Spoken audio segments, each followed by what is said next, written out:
Actually is a program that's been in place for a few years in terms of a task force that has been there under the National Defense Authorization Act. But as you correctly point out, Maria, there's now a report that will be issued by the Pentagon, by the Secretary of Defense and the Director of National Intelligence. I actually wanted to get this information out and declassified before I left office, but we weren't able to get it down into an unclassified format that we could talk about quickly enough. But frankly, there are a lot more sightings than have been made public. Some of those have been declassified. When we talk about sightings, we're talking about objects that have been seen by Navy or Air Force pilots or have been picked up by satellite imagery that, frankly, engage in actions that are difficult to explain, that movements that are hard to replicate, that we don't have the technology for, or traveling at speeds that, exceed the sound barrier without a sonic boom. So, in short, things that we are observing that are difficult to explain.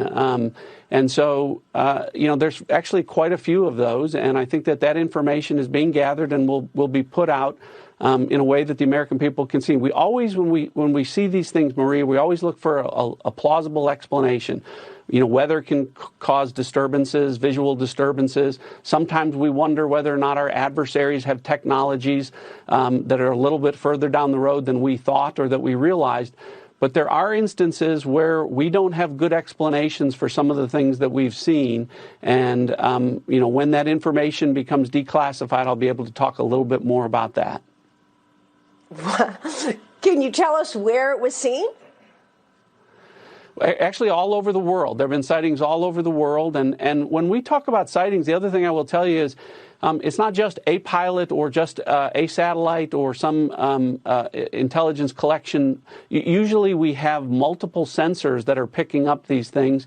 And so, again, some of this are just they're unexplained phenomenon. There's actually quite a few more than have been made public. So I think it'll be healthy for as much of this information to get out there as possible so that the American people can see